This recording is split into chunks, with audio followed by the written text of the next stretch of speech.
Hello hi friends అస్సలాముఅలైకుం నమస్కారం అండి. Welcome to my YouTube family. Friends ఈరోజు వ్లాగ్ వచ్చేసి సండే వ్లాగ్ అండి. సండే నా మార్నింగ్ రొటీన్ ఎలా ఉండిద్ది, సండే రోజు నేను ఎలా టైం స్పెండ్ చేస్తాను అనేది ఈ వ్లాగ్లో ఉండిద్ది. ఇంకా సండే అంటే లేడీస్కి చెప్పాల్సిన అవసరం లేదు కదండి. కొంచెం ఆలస్యంగా లెగుస్తాం. ఇంకా రేపటి నుంచి ఎటు తిరిగి మార్నింగ్ రొటీన్ అనేది స్టార్ట్ అయిపోయిద్ది. రేపటి నుంచి పిల్లలకు స్కూల్స్ ఉన్నాయి కదా, ఈ రోజే కదా అని కొంచెం ఆలస్యంగా లెగిసాను. మా వారికేమో పొద్దున్నే డ్యూటీ 9ంటికి వెళ్ళిపోవాలి. మరి నాకేమో 8ంటికి మెలకు వచ్చిందండి. ఇంకేం చేస్తాం, ఇంకా అన్నం అంతవరకు వండేసి కొంచెం ఆయనంతవరకు తాలింపు పెట్టేసి పంపించేశాను. నేను అనుకున్నాను పొద్దున్నే లెగుద్దామని చెప్పి అలారం కూడా పెట్టుకున్నానండి 5ంటికి. కానీ అలారం ఆఫ్ చేసి పడుకున్నాను. మళ్ళీ నాకు పావుతో 8, 7:30 ఆ టయానికైతే మెలకు వచ్చింది. ఇంకేం చేస్తాం, ఇంకా కుదిరినంత వరకు కొంచెం ఆయనంత వరకు అన్నం వండేసి పులిహార చేసేసి పెట్టేశారు. తిని అదే బాక్స్ తీసుకెళ్ళిపోయారు. ఇక్కడ నేను అటు ఇటు ఎందుకు తిరుగుతున్నానంటే, ఒక వీడియో తీసుకుంటూ నేను ఎలా మేనేజ్ చేసుకుంటున్నా, నేను ఎలా పని చేసుకుంటున్నా, క్లిప్స్ ఎలా తీస్తున్నా అని చెప్పి కొంచెం అలా అది కూడా యాడ్ చేశానండి క్లిప్ నేను. ఇంకా అంతే కదా, వీడియో ఒక చిన్న క్లిప్ తీయాలంటే దాదాపు ఒక 5 నిమిషాలు 10 నిమిషాలు పట్టిద్దండి. సరిగ్గా పడుతుందా లేదా అని చూసుకుంటూ చేయాలి కదా, అలా అన్నమాట. ఇంకా మా కోసం టిఫిన్ అయితే ప్రిపేర్ చేసుకుంటున్నా. గారె పిండి అయితే గ్రైండర్లో వేశాను. మా గ్రైండర్లో గారెల పిండి 10 నిమిషాల్లోనే అయిపోయిద్దండి, మంచిగా అయిపోయిద్ది. ఒకవేళ మా వారు ఉన్న గారెలు టిఫిన్ తిన్నా కూడా చికెన్ తినరండి. మా వారికి నీస్ అలవాట్లేదు, ప్యూర్ వెజిటేరియన్ ఆయన.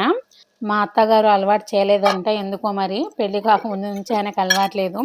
పెళ్ళైన తర్వాత నేను ఎంత అలవాటు చేసినా అలవాటు అవ్వలేదు. ఇంకా తర్వాత కరోనా వచ్చి కొంచెం గుడ్డు తినడం అలవాటు చేసింది. అలా అలా కొంచెం ఇలా ఆమ్లెట్, చికెన్ ఇలా ముక్కలుగా తినరండి. హలీంలా అయినా ఇవ్వాలి, లేకపోతే చిన్న చిన్న వడలుగా స్మాష్ చేసి చిన్న వడలుగా ఇస్తే తింటారంతే. ఇంకా అంతకుమించి ఏం తినరు. ఇంకా ఆకుకూరలు, దుంపలు అవన్నీ ఎక్కువ తింటారు. ఇంకా మా పిల్లలకి నేను అలవాటు చేస్తున్నా అన్నీ తినాలి అని చెప్పేసి. జీన్స్ ఎక్కడ పోతాయండి, తండ్రి తినకపోతే పిల్లలు తింటారా? నేను దగ్గరుండి తినిపిస్తేనే తింటారు మా పిల్లలు. నేను చూసుకోకుండా ఉన్నానంటే మాత్రం ఇంకా గ్రేవీ అంతవరకు తినేసి ముక్కలైతే పక్కన పెట్టేస్తారండి. చూసుకొని తినిపించాలి. వీళ్ళు ముగ్గురు పిల్లల్లా ఉన్నారు ఇప్పుడు నాకు తిండి విషయంలో. ఇంకా మనందరికీ గ్రైండర్ వాడడం చాలా ఈజీ, కానీ దాన్ని కడగడం అంటే చాలా కష్టం కదా. ఇంతవరకు నాకు కూడా అలాగే అనిపించేదండి. తర్వాత నేను ఒక యూట్యూబ్ వీడియోలో చూశాను గ్రైండర్ ఈజీగా కడిగే విధానము. చూసినప్పటి నుంచి నేను అలాగే ఫాలో అవుతున్నాను. మేము గ్రైండర్లో పిండి తీసిన వెంటనే అదే నడుస్తున్న గ్రైండర్ నీళ్లు పోసి కొంచెం అంట్లు కడిగే పీస్ ఇలా పక్కన పెడితే చక్కగా అదే మొత్తం క్లీన్ అవుతూ ఉండిద్ది. ఇంతకుముందు నాకు కూడా ఈ ట్రిక్ తెలియక చాలా కష్టపడేదాన్ని గ్రైండర్ కడగడానికి. ఏదేమైనా గ్రైండర్లో మేము వాడిన వెంటనే కడిగేస్తే ఎక్కువ కష్టపడాల్సిన అవసరం ఉండదు. చక్కగా అదే క్లీన్ అయిపోయిద్ది. రన్నింగ్ ఉన్న గ్రైండర్ నీళ్ళు వేసేసేయాలి. ఇంతకుముందు నేను తెలుసు కానీ ట్రిక్, నీళ్ళు వేస్తున్న షాక్ కొట్టిద్దేమో అని భయపడి అలా చేసేదాన్ని కాదు. ఏం కాదంట. 2, 3 సార్లు చేసేసరికి మళ్ళీ ధైర్యం వచ్చింది నాకు కూడా. ఇంకా అదే కంటిన్యూ చేస్తున్నా. ఎక్కువ కష్టపడాల్సిన అవసరం లేదండి గ్రైండర్ క్లీన్ చేసేటప్పుడు. రన్నింగ్ గ్రైండర్లో పిండి మొత్తం తీసిన తర్వాత మళ్ళీ నీళ్ళేసి చక్కగా అంట్లు కడిగే పీసు దానికి తగిలిస్తే చాలు. అది రౌండ్గా తిరుగుతూ ఉంటుంది కదా, మొత్తం చక్కగా నీట్గా క్లీన్ అవుతూ ఉండిద్ది. ఇక్కడేమో ఒక అమ్మ ఇంకా పడుకునే ఉంది. లేవమ్మా అంటే ఇప్పుడే కదమ్మా పడుకునేది, రేపటి నుంచి స్కూల్కి వెళ్ళాలి కదా, పడుకొని ఉంటుంది. ఒక అమ్మాయి ఏమో చక్కగా లెగిసి ఆడుకుంటుంది. ఇంకా సరేలే వీళ్ళే లెగుస్తాలే అని చెప్పేసి మళ్ళీ కిచెన్లోకి వచ్చేసి మళ్ళీ గారెల పిండి అయితే వేసాను కదా, ఇంకా కూర అయితే చేసేయాలి. చికెన్ అండి, ఈరోజు మార్నింగ్ నుంచే చికెన్ తెప్పించేశాను. ఇంకా ఒకేసారి కూర వండేసామనుకోండి సాయంత్రం వరకు ఉండిపోయిద్ది, మళ్ళీ పద్దాకలు ఎక్కడ వండుకోవాలి అని అనుకుంటానులే. కానీ చికెన్ మా వారు తినరు కదా, మేము ముగ్గురమే తినేది. నేను ఎలా అంటే మామూలుగా గ్రేవీ కూర ఎలా వండేస్తున్నాను. ఇంకా అందుకని మా వారికి సాయంత్రం మళ్ళీ ఆయన కోసం పప్పు ఏదో ఒకటి చేయాలి. ఇంకా ఎలా చూసుకున్నా ఎంత పని తక్కువ చేసుకొని ఈజీగా వండుదాం అనుకున్నా నాకు ఆదివారం వచ్చిందంటే మాత్రం 2 కూరలు వండాల్సిందే. ఇంకా అలా అలవాటైపోయింది. ఎలా ఉంటారోనండి అసలు చికెన్ అసలు నీస్ తినకుండా ఎలా ఉంటారో మా ఆయనకి అలవాటు, ఆయనకే తెలియాలి. ఇంకా ఇంకా పెళ్ళైన కొత్తలో ఆయన తినకపోయేసరికి ఇంకా నాకు కూడా అంత తినబుద్ధి అయ్యేది కాదు. ఎదుటి మనిషి తింటేనే కదండి మనకు ఇంట్రెస్ట్ వచ్చి తింటాము.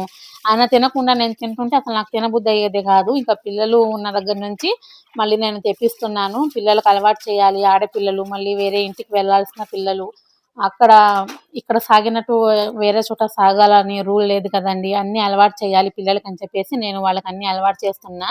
కానీ పోలికలు పోవు కదా, నేను దగ్గర ఉంటేనే తింటారు. నేను దగ్గర చూసుకోలేదనుకోండి ఓన్లీ గ్రేవీ తిని ముక్కలన్నీ వదిలిపెట్టేస్తారు.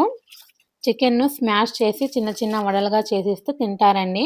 కానీ అలా చేసినప్పుడు మనకు కేజీ చికెన్ కేజీన్నర చికెనైనా అసలు మాకొక మూల గూడా రావండి. ఎందుకంటే చాలా ఇష్టంగా తింటారు. టేస్ట్ కూడా చాలా బాగుంటాయి. మా పిల్లలకి చాలా ఇష్టం. మా వారు గూడా కొంచెం పర్వాలేదు తింటారు. చేస్తూ ఉంటేనప్పుడు పిల్లలు తినేస్తూ ఉంటారు గదా! తొందరగా అయిపోతాయి. అన్నం దగ్గర కూర్చొని తినేటప్పుడేమో అసలేం అయిపోయి ఉంటాయి గదా! అంతగా ఏముండవు.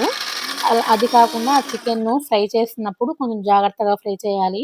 ఒక్కొక్కసారి పేలుతాయండి అవి. ఒక్కోసారి నేనలా చేస్తూ ఉంటే పేలింది. అప్పటి నుంచి కొంచెం చికెన్ వడలు చేయాలంటే కొంచెం భయపడుతున్నాను. ఈ మధ్యలో మా వారికి కొత్తగా ఇంకొక చికెన్‌లో రెసిపీ అలవాటు చేయించాను. ఎలా అంటే రెడ్ చికెన్‌ని కొంచెం స్మాష్ చేసి పెడితే తింటారు. మొన్న పోయిన సంవత్సరం, ఆ పై సంవత్సరం రంజాన్ పండగకి మా బాబా గారి వాళ్ళ ఇంట్లో మా వదిన గారు చేశారు రెడ్ చికెను. మా వారికి చాలా నచ్చిందంట.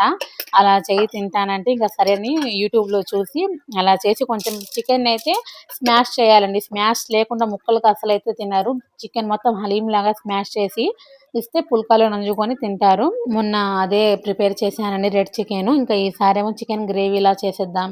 అది రెడ్ చికెన్ ఏంటంటే అన్నంలో అంత టేస్ట్ ఉండదండి. ఓన్లీ పుల్కా సైడే చాలా టేస్ట్ ఉండిద్ది. కరోనా టైంలో కొంచెం గుడ్డు అలవాటయింది కదా! ఇంక చికెన్ అలవాటు చేద్దామని చెప్పేసి ఎక్కువగా చికెన్ తెప్పించి ఎక్కువ చికెన్ వడలు, చికెన్ హలీం ఎక్కువ చేసి పెట్టానండి.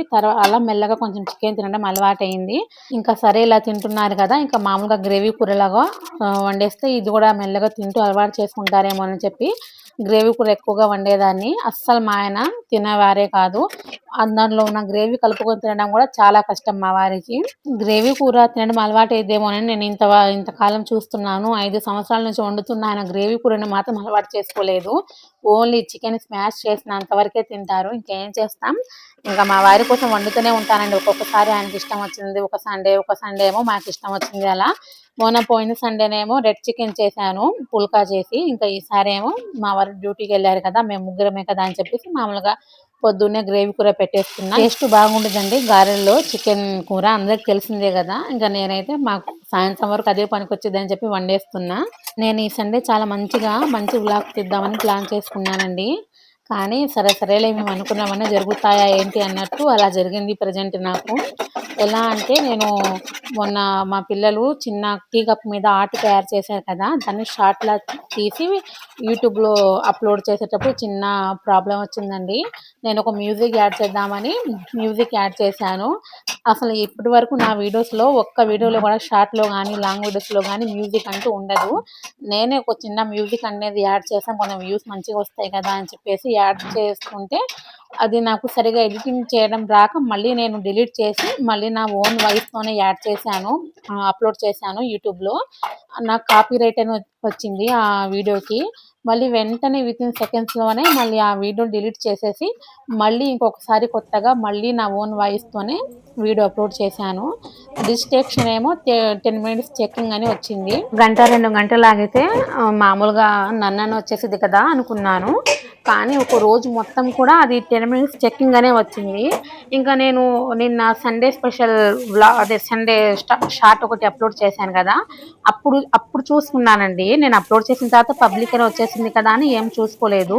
సండే రోజు నిన్న షార్ట్ అప్‌లోడ్ చేసినప్పుడు అప్పుడు ఆ షార్ట్‌కి మొత్తం చూస్తే రిస్ట్రిక్షన్ ఇంకా 10 మినిట్స్ చెకింగ్‌లోనే ఉంది. అప్పుడు నాకు గుర్తుకొచ్చింది. అయ్యో! నేను ఇలా చేశాను కదా! తెలిసి తెలియక ఏమైనా ప్రాబ్లమ్ అయిద్దేనేమో ఛానల్‌కి అని అనిపించింది. నేను సండే రోజు అప్‌లోడ్ చేసిన షార్ట్‌కి కూడా చూశాను. నేను మధ్యాహ్నం అప్‌లోడ్ చేశాను షార్టు. సాయంత్రము 7, 8 అయినా కూడా ఇంకా దానికి రిస్ట్రిక్షన్ 10 మినిట్స్ చెకింగ్ అని అలాగే ఉంది పోలేదు. ఇంకప్పుడు నాకు కొంచెం టెన్షన్ వచ్చింది. వామ్మో! ఇంకేమైనా ఛానల్‌కి ఏమైనా ఎఫెక్ట్ ఉందా ఏంటి అని చెప్పేసి అలా ఆలోచించుకుంటూ చాలా టైం వేస్ట్ అయిపోయిందండి నిన్న మధ్యాహ్నం నుంచి సాయంత్రము 7 వరకు కూడా చాలా టెన్షన్‌లో అసలు ఏం వ్లాగ్ తీయలేదు. మార్నింగ్ వ్లాగ్ ఒక్కటే తీసేశాను. పిల్లలతో చాలా మంచిగా ప్లాన్ చేశాను. పిల్లలు ఆడుకుంటుంటారు. వాళ్ళకి మంచి గేమ్స్ ఆడించాలి. మంచిగా వ్లాగ్ తీయాలని ప్లాన్ చేశాను. కానీ ప్లాన్ మొత్తం స్మాష్ అయిపోయిందండి. తర్వాత తెలిసింది అసలు అది ప్రాబ్లమే కాదని చెప్పేసి. ఏంటంటే ఇప్పుడే కొత్తగా స్టార్ట్ చేసాం కదా యూట్యూబ్ ఛానల్. ఏదైనా ప్రాబ్లమ్ అయిందేమో, తెలిసి తెలియక ఏమైనా మిస్టేక్ చేశామో అని కొంచెం భయము అనిపించింది. అసలు భయపడకూడదు. భయపడితే ప్రతి దానికి చిన్న విషయం కూడా భయపడాల్సి వచ్చింది. అసలు భయం లేకుండా మనం చేసే పనిలో మిస్టేక్ లేకుండా ఉంటే అసలు దేనికి భయపడకూడదు అని చెప్పేసి నిన్న నాకు అనుభవం వచ్చిందండి. అంతే కదా, ఏదైనా అనుభవం కొద్దే తెలిసిద్ది మాకు. ఇంకా నేను మాధురి గారని చెప్పేసి ఒక టెక్ ఛానల్ని యూట్యూబ్ ఛానల్ పరంగా ఫాలో అవుతున్నా. అంటే ఛానల్కి సంబంధించిన డౌట్స్ ఏమైనా ఉన్నా అన్నీ చక్కగా మేడం గారు చక్కగా క్లియర్ చేస్తూ ఒక వీడియోస్ తీస్తూ ఉంటారు. ఆ మేడం గారి వీడియోస్ అయితే నేను ఫాలో అవుతూ ఉంటాను ఛానల్ పరంగా. ఇంకా మేడం గారికి ఇన్స్టా ఉంది. ఇన్స్టాలో అయితే నేను మెసేజ్ పెట్టాను, ఇలా ప్రాబ్లం అయింది మేడం, ఇలా 10 మినిట్స్ చెకింగ్ అని వస్తుంది, ఒక కాపీ రైట్ అని వచ్చింది, డిలీట్ చేశాను చెప్పేసి మెసేజ్ పెట్టాను. నేను మధ్యాహ్నం పెట్టానండి మెసేజ్. ఇంకా పనిలో ఉంటారు కదా ఆదివారం అంటే, తను అంత బిజీలో కూడా నాకు సాయంత్రం పూట నాకు రిప్లై ఇచ్చారు మెసేజ్కి.